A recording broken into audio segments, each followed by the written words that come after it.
I'm not forgetting this wonderful man that I had the wonderful opportunity to do a podcast with. And I can't wait to have him come up and talk to you, because Dr. Donald Boomgaarden is now the president of St. Joseph's College. Would you come up and share a few words with us?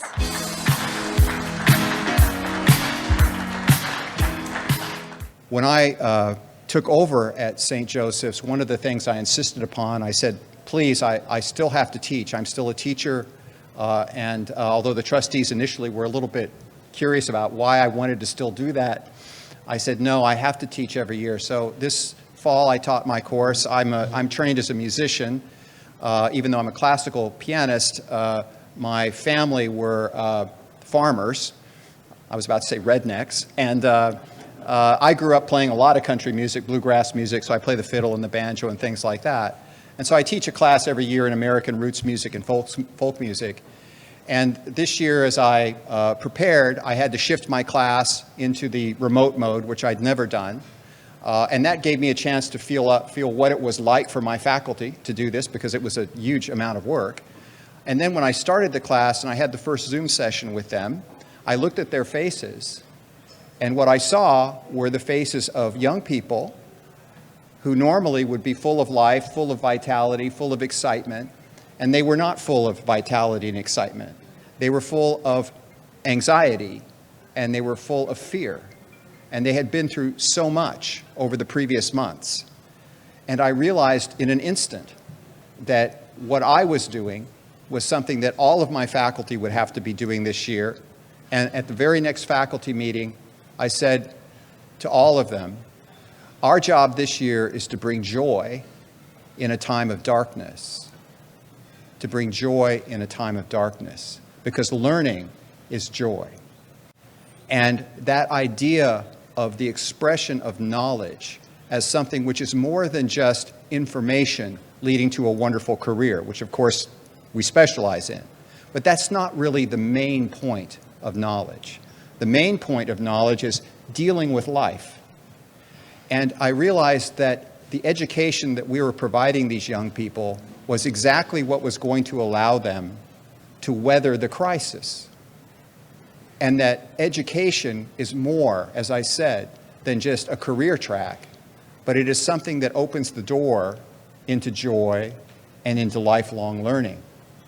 So this year for us has been just as traumatic as it has been for you, but behind it all, I've had a real sense of excitement, a reimagining, as Michael said, of what we do in higher education, which is we're here to provide students with the scaffolding for moving forward in life and for being successful, not just in a career, but also how to deal with adversity and how to deal with times of darkness. So this was a driving force for us this year, and I think we were able to come through it well. However, there are still many, many challenges. And when we think about the challenges of higher education and what we need to do to meet them, the COVID experiences has informed some of the ways that we might meet them in the future. But certainly, that idea of being flexible and trying new modalities in learning is very, very important. Some things work very, very well with the new modalities. And so I was thrilled, for example, some of my students actually worked harder in the course because of the way the course was set up, the technology that we were using. Some of the students who in a classroom situation would have been very quiet, in an online situation, their personalities started to come out. They were able to speak and be open in that experience, whereas in a classroom they might have felt inhibited. So there were some really great things that were happening there. And it gave me a sense of excitement about where we were headed in the future with education. One of my honors is I'm also a member of the Long Island Higher Education Advisory Committee, and I'm the chair of the partnership between school superintendents and college presidents. And so throughout the year, I've been meeting with school superintendents talking about their issues and how we can link what they are doing with higher education on Long Island. One of the goals here is to keep our young people on Long Island, right? One of our goals is to create an environment where they feel that they can get a great education and a great job on Long Island. And so when I'm working with the superintendents, that's a major focus of what we're trying to do. All of these things came together this year in so many interesting ways. And so I left that with a sense of understanding that what we do in education and what many of you are doing right now is more than just a job, but it's a vocation. It's a vocation. It's something that we do because we love it and because we want to leave the world a better place. So as a college, as an institution of higher learning, we're here to provide insights. We're here to provide depth and to go against the world's superficiality. One of the things about the internet and about technology is it can give you the impression that you've learned a lot. You can look up things instantly. But the reality is it's a very superficial way to learn. So one of the real challenges for higher education is to overcome that globalization of superficiality and look really deeply into things.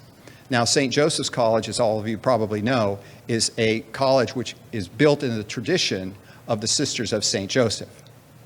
And the Sisters of St. Joseph have several what are called charisms, things that they're very, very devoted to. And one of the things that they are devoted to is a sense of unity. When Michael was speaking just now about unity, that's a really important goal of our educational process at St. Joseph's. So there's all the learning, there's all the knowledge, but what's beneath that? What kind of spiritual values are we inculcating into our students? Are we willing to talk about these kinds of issues in our classes? And of course we are. That's what St. Joseph's is all about. And so to combat that kind of superficiality, to really address the serious issues of the day, to teach young people how to have disagreements in conversations and still maintain civility, that's a really, really important part of what we do. As Michael said, this has been a year not only of COVID, but a year of great unrest. There's a phrase, one of my deans laughs when I say this. We have a running joke because many times our staff and faculty, when this all started, and we said, okay, now you're going to have to shift to online, now you're going to have to do this, or now you're going to have to do that, they would look at us sheepishly and they would say, I didn't sign up for that. And so whenever I get to these kinds of things, I say, I didn't sign up for this as president. I didn't sign up for writing all of those letters of condolence. I didn't sign up for having to write essays on our website saying that we condemn prejudice, that we condemn anti-Asian prejudice, we condemn anti-black prejudice, we condemn violence. Those are things I never thought I'd have to write as a president. But these are conversations that I have all the time. And I realize that I've been put in this role to do that. That's my job. For me personally, I think that's why God has put me there. For whatever reason, I'm a spokesperson for the Sisters of St. Joseph and for that ethos of their special charisms of unity, of love, of togetherness, of acceptance, and helping young people to make that journey. In one of the pronouncements I made, I cited a quote one of my favorite writers, Goethe, said once, "There's nothing more frightening than ignorance in action." There's nothing more frightening than ignorance in action. And I put that into many of my statements at the college because we're here to educate, we're here to take away ignorance. And ignorance is a terrifying thing to see. So for us in higher education, through COVID, just as you, we've tried to overcome the disease. We've tried to use all kinds of creative approaches in education. St. Joseph's, thank God, has come through this very, very well. But at the same time, it has forced us to really speak openly about who we are and what we stand for. And the students have seen all of this because all of you probably have young people at home or you've had young people at home. And you know the one thing that kids pick up on instantly is hypocrisy, right? They pick up on that instantly. They see it and it offends them and upsets them. What they expect from us is more than that. So as an institution, we've spoken very openly and frequently about these societal ills. We didn't just start this year, by the way. The Sisters of St. Joseph have been doing this for hundreds of years, talking about these kinds of issues and providing the kind of education for young people to rise up out of whatever environment they're growing up in to succeed.